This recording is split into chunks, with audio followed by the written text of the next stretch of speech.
Okay, welcome to this chapter, Why Do People Buy? The 10X Detail online course, How to 10X Your Detailing Business Without Losing Your Mind, okay? Sales. Again, we talked a lot about sales in the last chapter. It's all about emotions. You know, we see it every day on TV. The beautiful woman with the hamburger dripping off of her elbow and wearing hardly anything, and then you don't know if you want the girl or the hamburger. You know, the car that races down the street, the ad for the Macintosh computer, something. Okay, I gotta have that because it just looks great. I'm gonna go buy that right now. But then in the back of your mind, logic sneaks up and throws a wet blanket on top of it. A, you don't have that much money. B, you don't need it. You got 4 of them already, et cetera, et cetera. You don't even like cheeseburgers. You don't even like girls. I don't know. Again, sales is all about emotions backed up with logic. Now, this is something that a lot of marketers, scientists, and people study. I study it a lot. You know, what makes people tick, okay? You see the shiny object. Oh, the new ceramic coating. Oh, the new wax, the new cutting compound. Oh, I got to have it. The new polisher. You already have 5 polishers. You got enough wax. You got enough ceramic coating. Why do you want something new? Okay, because it's the new shiny object, okay?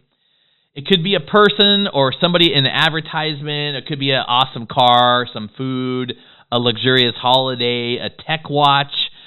It could be millions of enticing products or services. They bombard us all day long on the TV, on internet, on Facebook, all over the place. They're just flying at us. I think it's 60 to 80,000 messages come across our eyeballs every day on the TV, radio, unless you're locked into a cave and you're not seeing those ads. We see those ads every single day. So sometimes, you know, especially when up late at night, you see ads on late night TV. I mean, I don't even have TV, but if you did back in the old days, they would sell things, you know, infomercials, and you know, and you're late and you're tired and you're sitting there, your inhibition is a little lower, and that Thigh Master looks great, and you pick up the phone and you buy it. You go online and you buy it. Why? Because the emotions overrode your logic. You know, maybe you already have a Thigh Master. Now you got 2 of them, but it looks good on there. So anyways, so let's go over this, why sales are all about emotions backed up by logic, okay? Okay, sometimes you say to yourself, I'm going to go buy that. And if this is the emotions that are talking, I'm going to buy that, fill in the blank. You know, it could be a product, a service, something, okay? I'm going to go buy it. You know, the end result here is that it's the emotions that are trying to make you buy it, okay? So it's backed up by logic. Objections. So let's go with the objections real quick. Most people want to, you know, they want to buy it, but then they'll come up with an objection. You know, I got to ask my wife. I got to do something. You know, I don't have any money right now. My tax return's coming in. You know, all these things. Most of the time, they don't tell you the truth. There's something different. You know, there's something wrong. You know, there's no way they're going to drive across town, ask you 50 questions about your benefit, your service, your product. They're not going to do all this. They seem totally interested, and at the last second, they're like, oh, yeah, I think I need to ask my wife. Really? There's something wrong. They're not going to tell you what that wrong thing is. You have to dig a little bit deeper, okay? There could be a lot of things, you know. There are a million reasons why people do not buy. It comes down to emotions versus logic. Maybe they saw it and they really want it, and then the logic thing, oh, I can't afford it. Oh, my wife's going to kill me. What would my friends say? It won't fit in my garage. I thought it was smaller. there's a million different reasons why people don't buy certain things, okay? You can think about the battle in your own mind when you go to buy something and you change your mind at the last minute, okay? It could be a lot of things, and it could be, most of the time it's trust and credibility, okay? There's something that they didn't like. They didn't like your presentation. Maybe your shirt is on backwards. Maybe you need a haircut. Maybe it's fear of the unknown. Wow, if I buy this, then I have to go to a class to learn how to use it. I'm busy. My wife's pregnant, etc., etc. And they talk themselves out of it, okay? Fear of the unknown. Ignorance, There's a lot of things that people don't know. Fear of what somebody might say. Well, if I drove this yellow Corvette down the street, somebody might think I'm a rich snob. I'm not buying one. No, I'm going to buy something, a Yaris or something like that. Okay, status, what they read on the internet. Oh, I read this on the internet, and it said this, this, and this. Maybe they didn't like the way you talked. Maybe they didn't like your shoes. I don't know. There's a million different ways and reasons why people don't buy certain things, okay? You have to dig and dig and dig as nicely and professionally as possible to find out what those things are, okay? So next part is we're going to talk about how to overcome objections. But let me just make sure that we figured that we did all this backed up by logic, okay? So yeah, the logic part is, can you afford it? Do you have enough money on your credit card? Do you need it? Et cetera, et cetera. So the emotions are that you want it. The logic are the reasons why you don't really need it, don't really want it, can't have it, et cetera, et cetera. And it's a tug of war, and sometimes emotions win, You know what? I don't care. I want the yellow Corvette, and that's that. I already have a yellow Corvette. I want two. Whatever it is, okay? We're going to move on here to objections. What is an objection, and how are you as a sales guy, because we're all sales guys and gals, okay? We're all sales people. We sold from the minute that we're born to the minute we're dead. You're either going to a store, you're in a store, or you're coming out of a store. Mr. Grant Cardone has a great book called Sell or Be Sold. Either I'm selling you or you're being sold. You're either trying to sell somebody else or you're being sold by somebody else is what I really meant to say. So, again, people love to buy, but they don't like to be sold to. Okay, they want to feel like it's their idea. They're the ones that, drove across town and, yes, I want you to do this to my car, et cetera, et cetera. Okay, moving forward with objections. Selling is all about emotions, how they feel at the moment, okay? Their experience. All of that is really important, okay? That's why when you go into a store, there's upbeat music, you're just, bebopping around, there's nice bright lights, pretty pictures, and great displays. And, if they can raise your sense of feeling good, oh, man, look at that $16 eyeshadow. I got to have it. Boom. And it's going to override $16. I can get that for $6. But because you're feeling good and it's all about emotions, it's going to override your sense of logic. You see where I'm going here, okay? Let's see if you feel good, you're more likely to buy and probably buy more stuff, okay? And then if it was a blah experience, it's they just opened up the box and just put it there in a black and white, you'd be like, yeah, all right, I can find something cheaper somewhere else, okay? So let's see. And then credit cards. A lot of people, use credit cards. It gives you a false sense of security. Oh man, I got $50,000 on this credit card. I'm only up to $30,000. I can spend $20,000 more. Give me that eyeshadow.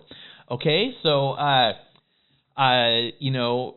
that is something. We take credit cards. We take other ways. There are other ways to get the sale using these logic busting techniques. Okay, when you see the shiny object, you want to buy it. And if the emotions are strong enough, like I said, it overwhelms the logic that pops up, and you're going to bust out that credit card, you're going to buy it, you're going to take it home, and you're going to maybe have buyer's remorse afterwards. Again, there are thousands of books on this subject of emotions versus logic. You can go and look at it on the internet. You can read books about that kind of stuff. So what is the important thing about this chapter? This is one of the most important chapters here, too. It is about logic and emotions, okay? Let's see. Let's just say, okay, here's a story that I like to tell people, okay? You ready for a story? Okay, your product, your service is pretty, artistic, presents well, or at least it gives the positive impression of solving somebody's problem, okay? And it's high quality. It might even be scarce and valuable and worth the amount of time, money, and effort people are willing to pay for it, okay? And if it attracts somebody that they think it's cool, it's valuable, and scarce, then you have to get past the logic guard. Think of it as a sentry, a soldier, and that's the logic soldier that's sitting there. You have to get past, as a sales guy, you got to get past it. You know, you can have the best designs and the shiny objects and the twinkle and the pretty girls and the shiny cars and all these things, but you got to get past the logic guard, okay? So there are many techniques that get you past the logic guard, okay? There's a couple books I put in the resource pages later on in the chapters, and Phil Jones has about 3 amazing books, and he has some great stories about overcoming objections, and I have a story here that I want to go over about using the customer's words.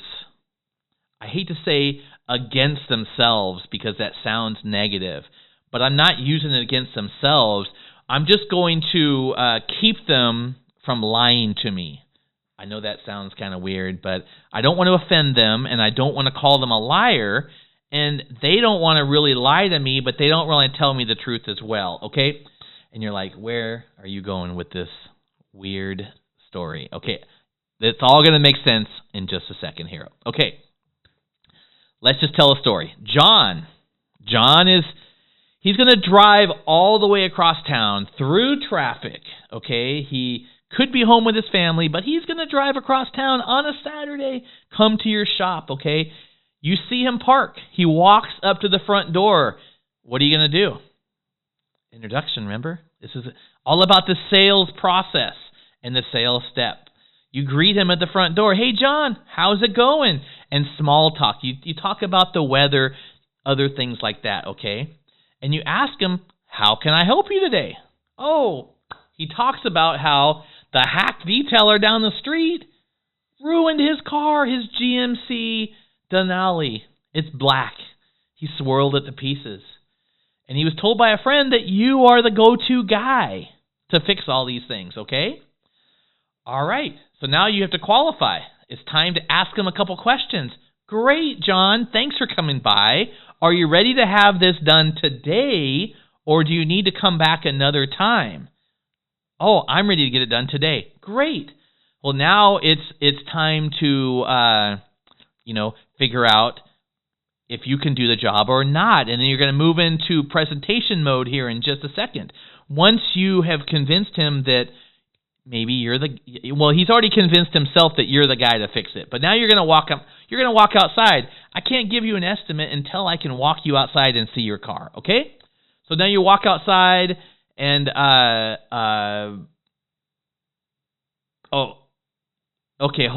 yes. Let me just back up a little bit. Sorry about that. Before you walk him outside, you're gonna show him a car that you just finished.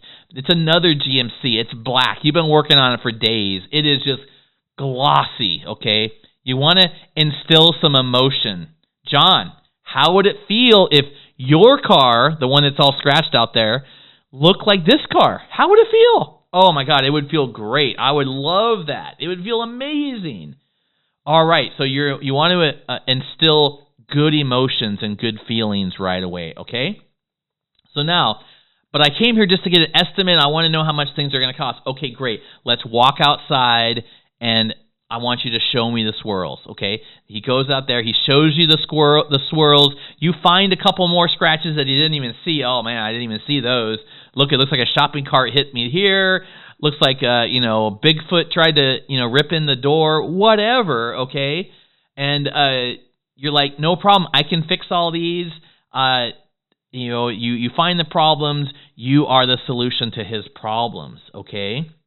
And as you go over every flaw, you come up with a solution and how you tell him how you can polish it out, and it's going to take all this time, and it's going to look amazing. You're going to just love this thing. And then he looks and says, wow, that kind of sounds expensive. How much is this going to cost? You don't give him a price out there in the parking lot. You always walk him inside, sit him down, go over some of the options, some of the packages, okay? Go back and look at that car that you just looked at and get some more good emotions flowing through his blood, okay? When you do your presentation, before you give him the price, tell him, those scratches are going to take hours and hours to polish out. It's going to be so worth it. GM paint is kind of a pain, but, we can get all those scratches out. We put on the ceramic coatings. It's going to look amazing. It's going to look like that car in the showroom right there. You are going to love it, okay? So now John is having this little tug-of-war here. His logic guard is coming up saying, hey, this sounds expensive. How much is this going to cost? I know you love it. You want that car to look like the one over there, but, how much is this going to cost? And there's this self-dialogue in here, okay? It's going to cost X. And then the logic guard's going to be like, that's 10 times more than the hack detailer down the street that made the mess. Of course it is. We know what we're doing. We are going to fix his mistakes. You don't be on the defensive. Just be like, yeah, a matter of fact. Yeah, you're right. We are expensive. We're good. We don't have those kind of results. We actually make cars look beautiful, okay? And this is where he's going to be back and forth, and the logic guard's going to be like, oh, man, I don't know. Maybe you can do this yourself, or maybe there's another guy down the street. This is where your skills as a salesperson comes in. You have to get past the logic guard. You need to, throw him off his guard. Again, if it comes to some objections, like, oh, man, that sounds like a lot of money. Wow, where am I going to come up with that money? You can talk about a payment plan. You can talk about a credit card. He might throw out some other objections. Oh, man, I might have to ask my wife. And, one of the objections to that, I got this from a Grant Cardone closing technique. You would say, hey, John, you have a really nice truck there. You said it's too expensive. That's a lot of money. I agree. It is a lot of money. It looks like you only buy the very best. We are the very best. And that hack detailer damaged it. We're going to make this car look amazing. You're going to love it. All right, now let's do this. Boom, right there. Oh, I need to ask my wife. John, let me just get this straight. You drove all the way across town on a Saturday when you could be hanging out with your family. You battled traffic. You came here. You've been talking with me for a half an hour. Now, does your wife know you're here? Yes. Well, if your wife's like mine, she knows you're here. She knows you're going to spend some money. She knows your truck's all jacked up. She knows that you've been told that I'm the guy that can fix it. Let's do this. Okay? Now that just threw the logic sentry soldier on his butt. Okay? Now he's like, oh my God, I can't even come up with that. I need to ask my wife. Okay? Oh, I can't be this long without my truck. Really? No problem. You can borrow one of ours. I'll get you a rental car. My sister lives down the street. She can give you a ride to work. Okay?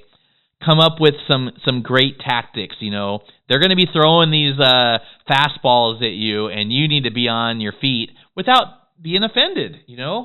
or kicking his butt out. You want the sale, okay? You need to get past these 8 steps. Now you're on your presentation. It's time for the close, okay? So now I go to it's time for you to play some hardball, okay? You pull out the scarcity card. You look at your thing. You're like, oh man, John, you know what? I only have one thing on the calendar. We're booked up for like 3 weeks. I got tomorrow at 8 o'clock. Maybe you could even leave it here tonight. I even give you a ride home. And if you leave it here tonight, we'll start on it first thing in the morning. But after that, I'm booked up for 3 weeks, and you're going to have to drive around a truck that's all jacked up for 3 weeks. You know what? Let's get you in here right now. Sound fair? And use that term, sound fair.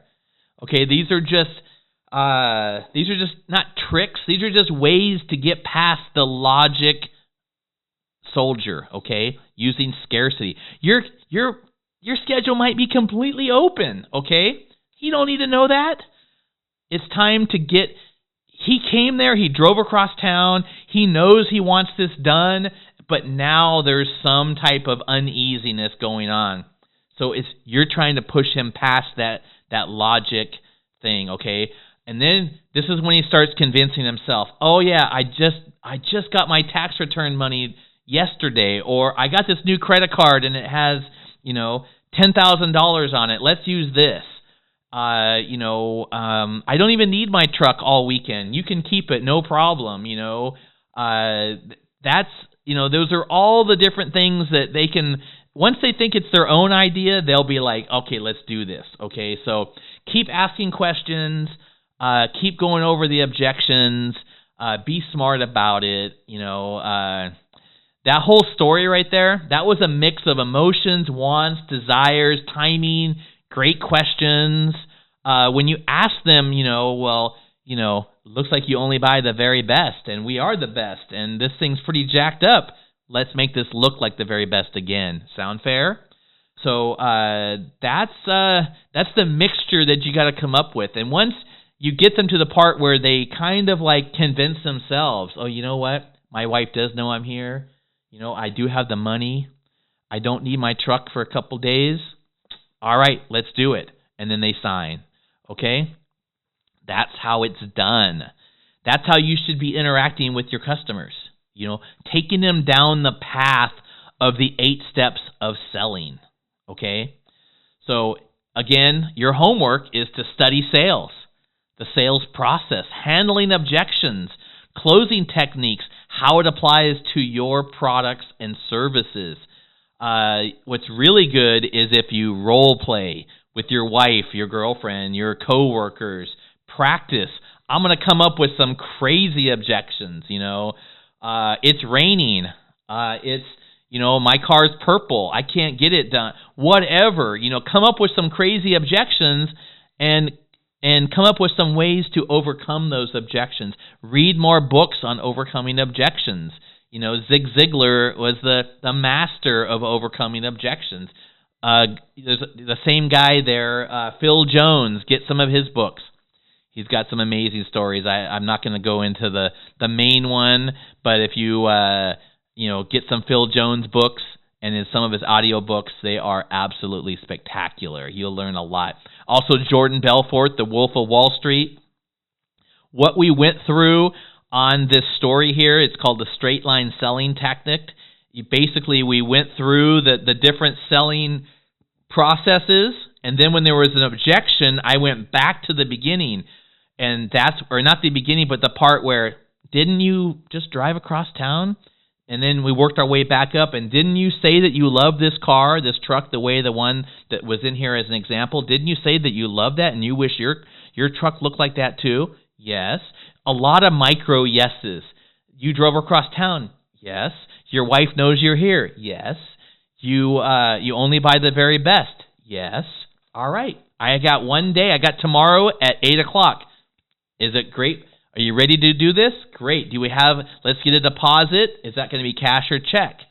Boom, boom, boom, boom, boom. And then the deal is done. And everybody feels good about it. They get the service. They get their truck looking nice. You get the money. You get to buy Johnny dinner. Okay? So, going back to that same story here. So, that was the chapter on selling about emotions versus logic. So, hopefully that was super informative.